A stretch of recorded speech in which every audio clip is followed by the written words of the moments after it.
Happening now, local school officials are speaking out against New York's mask mandate in the classroom, and the latest in a police investigation into this weekend shooting in downtown Jamestown. Plus, going back in time with a historic sleigh ride at the Chautauqua institution. Live and on demand, this is WNY News Now. And thank you for joining us for WNY News Now as we start a brand new week. I'm Justin Gould. The latest local news is coming up, but first let's get a check of our weather forecast. Chief Forecaster Dakota Hunter live with us today. And boy, people are feeling the cold, but I hear you have some good news in that department. Yes, today is a very cold day, so happy Valentine's Day, everybody. Yeah, it's a cold Valentine's Day out there, and we do have a few snowflakes out there for the noon hour this afternoon, mainly across the inland areas, basically, of the southern tier. Here comes the new radar sweep now, and it's mainly across the inland areas. Basically, northern Cattaraugus County is where we're seeing some of these snowflakes, but it's very light kind of stuff, and that's what we're going to deal with through the afternoon today, these very light snow showers. So we started the day at 2 here in the city. Very cold day. 25 was the high yesterday. And because it's so cold, wanted to mention again, we could have a shot of breaking a top 5 for the coldest Valentine's Day, dating all the way back to 1895. So a quite cold day today. A few scattered snow showers, otherwise partly sunny. Accumulations less than an inch. 11 to 18 will be the highs today. That's it with a south wind. Now, as we do get into the middle of the week, we are going to see a warm up, maybe some minor flooding concerns. We'll talk about that with the Ultimate Satellite Solutions 7-day forecast later on in the show. Justin. Absolutely, Dakota. We'll see you back here in just a little bit. Thank you, sir. A man was shot during a crowded private party over the weekend in downtown Jamestown. Jamestown police tell us they were called to a former bar at the corner of 2nd and Cherry Streets around 1:30 in the morning yesterday for reports of multiple shots fired inside the building. Now, when they arrived on scene, they were told that a male victim had been shot and was still inside that venue. Because of the large crowd inside and out, officers initially had trouble reaching the man. With the assistance from other first responders, police were eventually able to get to him and apply first aid. He was then taken outside into an ambulance. He sustained multiple gunshot wounds to his legs and was taken to UPMC Chautauqua Hospital, eventually transferred to Hammett in Erie, where he has since underwent surgery. The victim's injuries, police go on to say, are not believed to be life-threatening. He's reportedly not cooperating with their investigation, as police are actively working to identify that alleged shooter. Anyone who might have info on this incident is asked to contact Jamestown Police via telephone at 716-483-7537. And a 28-year-old man is in custody following a police pursuit that started in Jamestown and then ended in Pennsylvania. City of Jamestown police officers report they attempted to stop Brandon Philbrick's vehicle at the intersection of East 4th Street and Prendergast Avenue for an alleged traffic violation on Sunday morning at about 8. Philbrick pulled to the side of the road to let a woman jump out of his car before he allegedly fled. He then drove south, exiting Jamestown via Foote Avenue and fled into PA, where police then terminated the chase. State police in Pennsylvania located Philbrick's vehicle and took him into custody later in the day. He has several outstanding warrants in both New York and Pennsylvania. He was booked into Warren County Prison on charges there. Officers with Jamestown Police tell us that he'll later face charges of unlawfully fleeing a police officer and reckless driving here in the Empire State. And after hearing concerns from parents, leaders from Westfield Academy are expressing their discontent over the continued masking and other state mandates in New York schools. Our Julia Gress hearing more from officials today.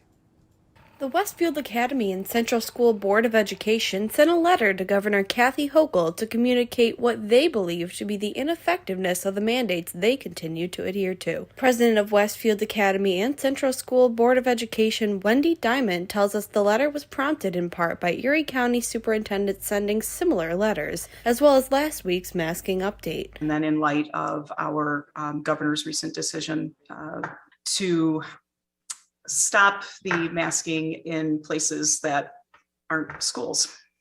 We've received numerous requests. We've heard numerous concerns from students, from their family members, from community members that really would like to see more local decision-making being allowed in this situation. The letter states, in part, the numbers tell the truth about the state's COVID mitigation strategy. Since you implemented your mandates, we have never had more students and staff infected with COVID-19 than we do now. It also highlighted the difficulty with remote learning and its impact on students. Superintendent of Schools Michael Cipolla explains teaching students in a hands-on manner is key to success. The social-emotional component is essential to the learning process.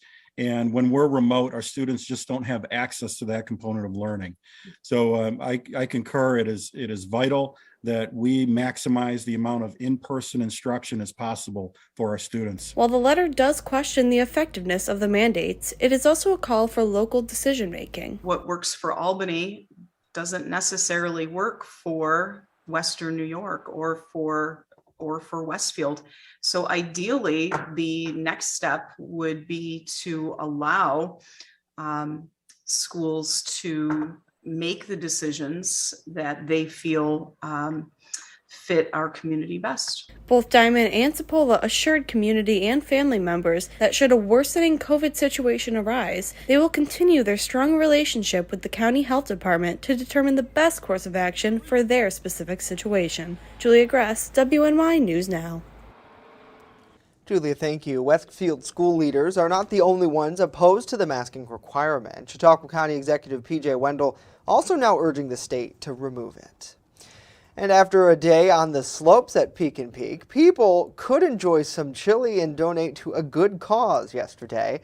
All afternoon in the retreat at Peak and Peak, people came to sample different types of chili and vote on their favorites. All the money there from the chili cook-off benefits the Clymer, Sherman, and Finley Lake fire departments.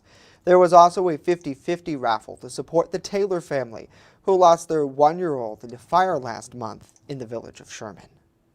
Here all the time when they have their competition, and this one is when all 3 fire departments are hosting, for their help. So I try to get out there and help with all that all the time, and I just like competitions. Looks like a lot of delicious fun there. There were prizes given out for the best chili, the spiciest, and the most original as well.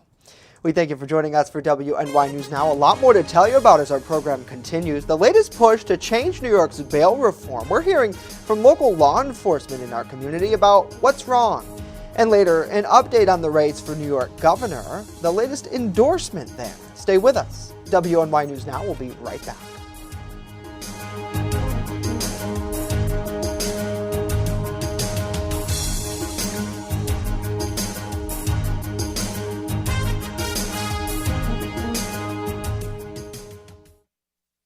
With coverage that matters. This is WNY News Now. Now is the time to make your real estate move. Call us to list your home in Cattaraugus County. Choose the #1 real estate team in Ellicottville. Call Team Pritchard, 716-575-SELL. The market is hot. Call 716-575-SELL today. Home fires occur most often in winter. Keep anything that can catch fire at least 3 feet from heating equipment. And never use an oven to heat your home. Stay in the kitchen when frying, grilling, or broiling food. Turn space heaters off when you leave the room or go to bed. Make sure all vents are clear of snow and ice to allow carbon monoxide to vent outside. Have your furnace, heating system, and chimneys serviced each year by a qualified professional. Learn more at www.usfa.fema.gov. Brought to you by the Chautauqua Safety Village and the Jamestown Fire Department. Welcome to Honest John's Pizzeria, where you are the most important customer. Everything from freshly made subs to the best of pizza and wings, Honest John's has it all. And don't forget the ice cream! Order online today or check out our 2 great locations with buffets ready for every appetite. Don't I have the best job in the world?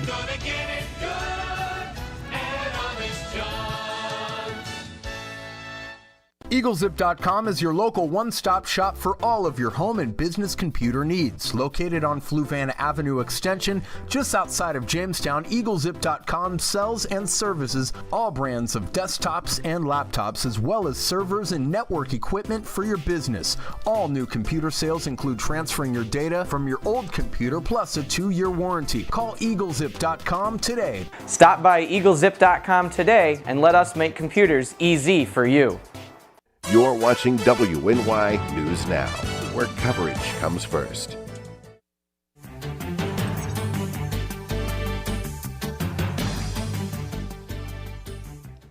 New York State's COVID-19 positivity rate is the lowest it has been since October. State officials updated that on Sunday with the progress of combating COVID. Now, positive cases are 3,500. That's the lowest number since October 25th. The statewide positivity rate is just over 2% now, the lowest since Halloween. Hospitalizations are 3,500. That's the lowest since about December 12th. There were 50 COVID-19 deaths statewide on Saturday. Cases and hospitalizations continue to decline all across the regions. Governor Hochul previously said that she expects the Omicron surge to be done in this month. A renewed push is underway to fix the revolving door of New York's criminal justice system. The effort is highlighted along with real-life examples of this broken system by law enforcement leaders in Chautauqua County. We did a substantial hit on a drug house in our city that was a major supplier of cocaine and heroin operation. Bad guys were back at the house, 2 of them on Tuesday night. The third, Wednesday. State Senator George Borrello, Assemblyman Andy Goodell, and several others from local law enforcement have petitioned for changes to the 2019 law for months now. You are already starting to see prominent Democrats who are on the front line of this fight and see firsthand the devastating consequences of that misguided legislation, who are now willing to step up and start to put pressure on their own members in the legislature to change the law, including New York City Mayor Adams and Buffalo Mayor Byron Brown. The devastating consequences of bail reform, the group says, hurts victims first and foremost. These are people that, after summoning the courage to call the police, put themselves out on the line, get rewarded by seeing the person who's charged with the crime because they had the courage back out on the street. Among the points discussed during Senator Borrello's press conference was from victims' trust in the system and how it is starting to wane. And they don't want to cooperate with authorities. They don't feel very protected by the laws. They don't have any opportunity or any recourse available to them. They don't have any of the constitutional protections that the defendants are afforded. So how do we fix the problem? Both the assemblymen and senators say returning judicial discretion is the first step. However, they need support from the Democratic caucus to get the job done. Most of my colleagues on the other side of the aisle, they don't want to talk about this. They don't want to go on the floor of the Senate and the Assembly and defend the horrific results of this. They'd rather just squelch it, and that's what happens. That's why it's a problem, because this bill, which has every right, in my opinion, to see the light of day, will not, if my colleagues on the other side of the aisle who control the process have their way. Borrello says he won't let the partisanship get in the way. We each have the opportunity to force a vote in committee, and we intend to do that. I intend to do that to force a vote on this bill. And then, like I said, they've got to raise their hand and say whether they support it or don't. So what's next? Well, Senator Borrello is urging all those across New York to petition their Senate and Assembly members and ask them where they stand on reforming bail reform. 3 people are facing charges after police allegedly recovered a loaded pistol and drugs during a vehicle stop in Jamestown this weekend. Officers with Jamestown Police pulled the vehicle over on Baker and Orr Streets around 11:30 Saturday night. The vehicle's driver, 31-year-old Marshall Robbins, was found to have a suspended license, while passengers, 35-year-old Anthony Conti, allegedly had Suboxone and fentanyl, and 41-year-old Elisa Klinger had meth and a loaded 9mm pistol. Klinger was charged with criminal possession of a weapon, a hypodermic needle, and other drug charges. Police say she was arraigned and committed to Chautauqua County Jail. The other 2 suspects were released with an appearance ticket. And a New York State trooper was shot and killed a suspect who had been involved in a police chase in downtown Buffalo over the weekend. The incident began when the suspect was driving ironically on I-90 Saturday. During that pursuit, the driver briefly got away from hitting a state police vehicle. When his car was later spotted downtown, the suspect put that vehicle in reverse. With the officer endangered by the oncoming car, he opened fire. The car then overturned on a ramp, and the suspect died at the scene. The trooper, a 14-year veteran of the state police, is being treated for minor injuries. New York State's Attorney General is going to conduct an independent investigation into the officer-involved shooting.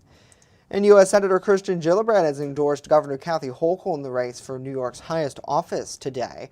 It's the most prominent endorsement yet for Hochul as she looks to secure the Democratic nomination and win the governorship in her own right. Her predecessor, Andrew Cuomo, resigned last summer amid sexual harassment allegations. Gillibrand, who made the women's rights a core tenet of her public advocacy, applauded New York's first female governor. Gillibrand cited Hochul's defense of abortion rights, directing state agencies to make it clear women have the right to an abortion, as well as her expansion of paid family leave to allow time off to care for a sibling. Well, coming up, our local congressional members are addressing inflation and its impact on your wallet. And later, an inside look at the horse-drawn Wagon tours at the Chautauqua institution. But first, when we return, a full look at our weather forecast. Stay with us as WNY News Now continues on this chilly Valentine's Day.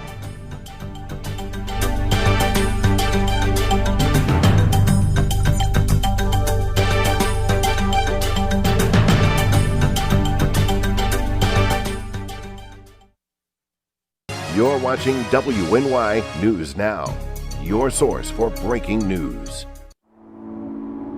This winter, let New York State take your breath away.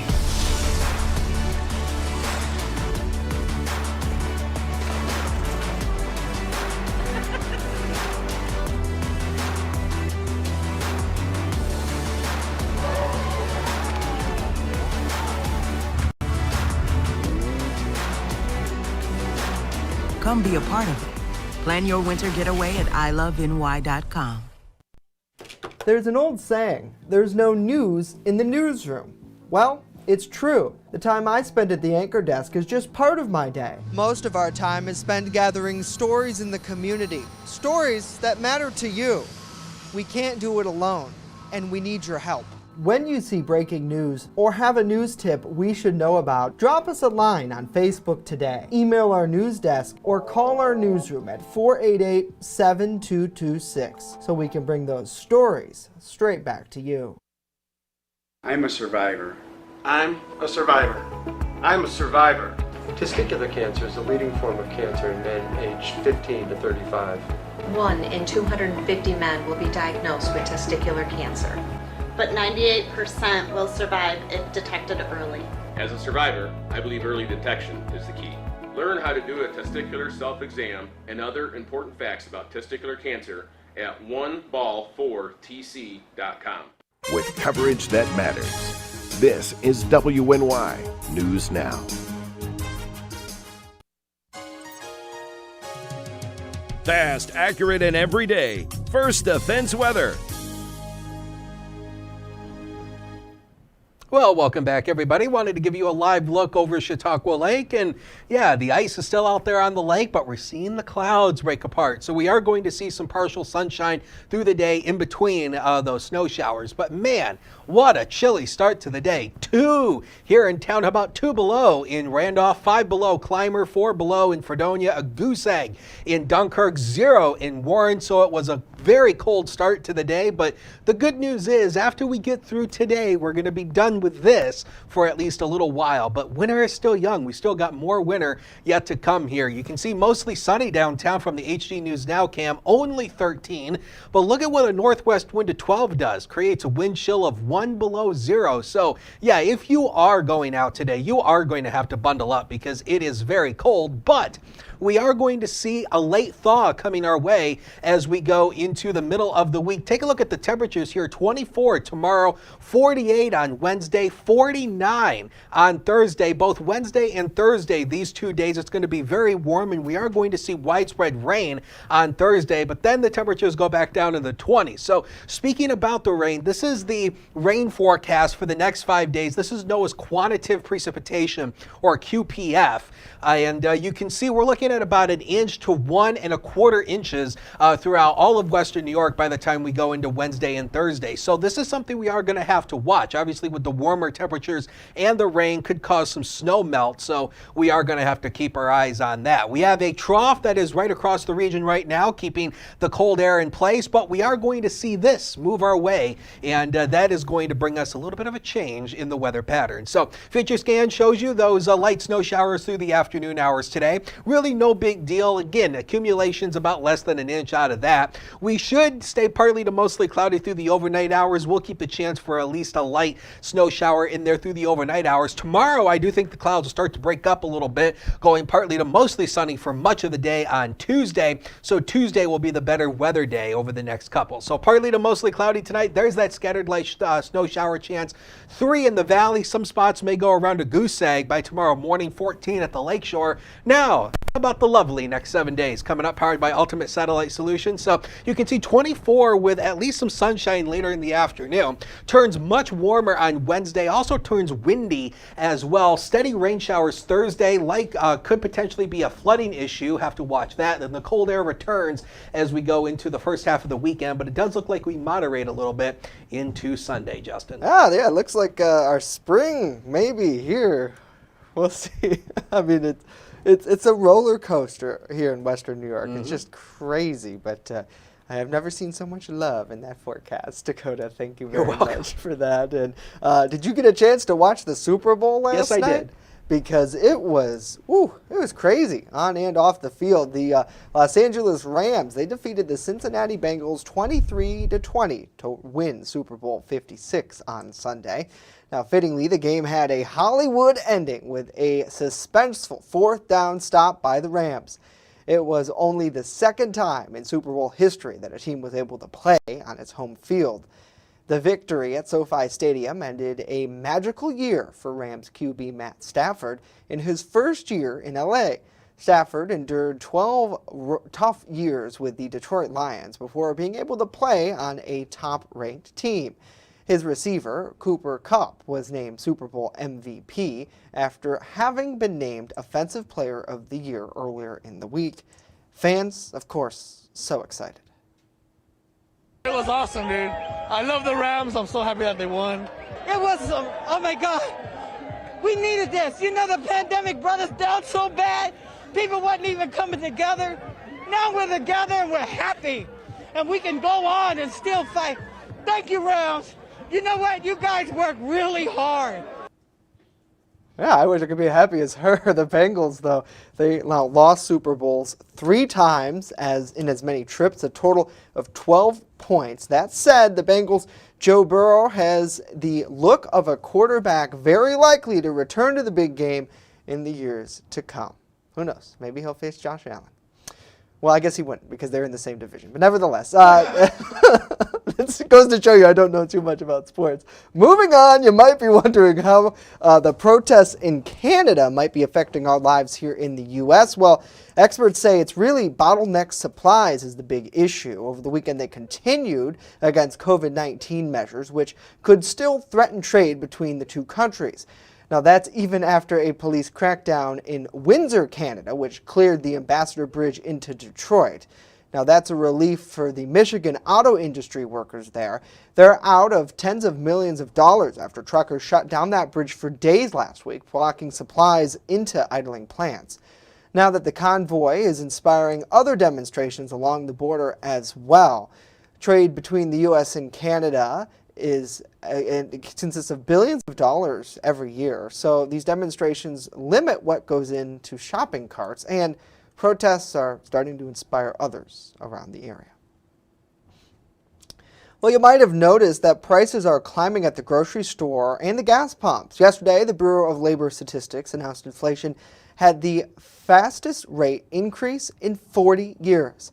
Our local congressional members now voicing concerns over that rate.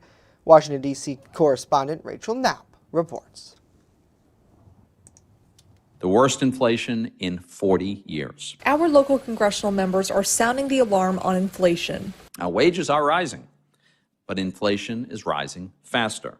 And that means workers are falling further and further behind in the Biden economy. On Thursday, the Bureau of Labor Statistics says inflation rose to 7.5% in the past 12 months, one of the sharpest increases in nearly 40 years. Economists say the high inflation could be caused by our economy recovering from the pandemic, combining troubles with the supply chain, keeping goods in short supply, which is pushing up the prices, making things like gas, groceries, and rent more expensive. Local Republican congressional reps are blaming the Biden administration for the inflation issues. Congressman Mike Kelly says in part, by spending trillions of dollars when the economy was already recovering from the pandemic, the Biden administration's economic policies are making inflation even worse. We're dealing with inflation because of the disastrous policies of the Biden administration from day one.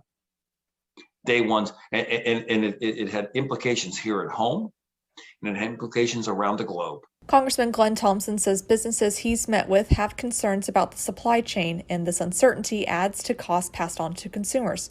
Couple this with workforce shortages and pandemic mandates that are keeping people out of work, he's also blaming the Dems for these issues. Democratic Senator Bob Casey says families need relief now, calling on Congress to expand the child tax credit and make investments in universal pre-K, saying inflation is a global challenge, but the federal government has the ability and responsibility to shield American families from the worst of it by lowering costs. Economists predict these inflation rates could stay up for a while. In Washington, D.C., Rachel Knapp reporting. With coverage that matters. This is WNY News Now. It's not just what we say, it's what we do. Local first. It isn't just our slogan. It's our mindset every single day. So whether you're watching our daily live streams or staying up to date with reports on our website and mobile app, you'll always see the same attention to detail from reporters who passionately care about our community, who have one goal in mind: to always put the facts first.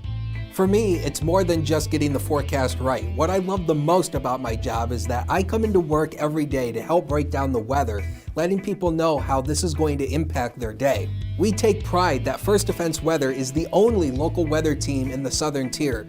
We don't just copy and paste our weather from outside sources. Every part of our forecast is handmade right here in-house, something our team really takes pride in.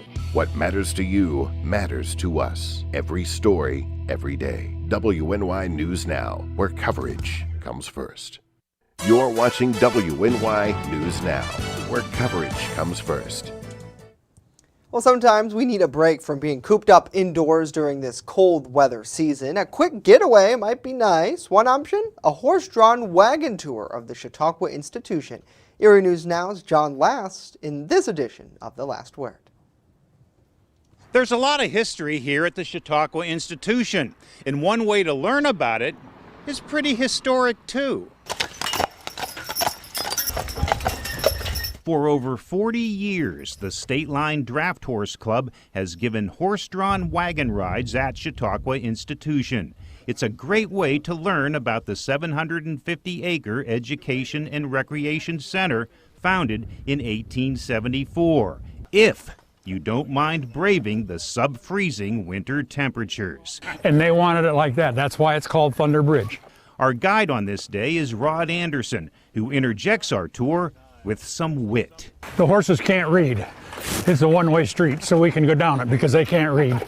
The wagon rides are offered only on weekends in January and February. Once warm weather arrives, the pavement is too busy with people walking or on bikes. So even though it's cold, it's nice to sit back and listen to the clop, clop, clop of the horses.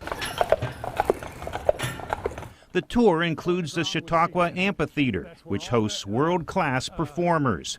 Rod describes it as a big hole in the ground with seats in it. and it's got the world's largest outdoor organ in there. Chautauqua is a showcase for beautiful and unique architecture, which can be seen on your ride. There's the Octagon House. You look at that, it's 8-sided.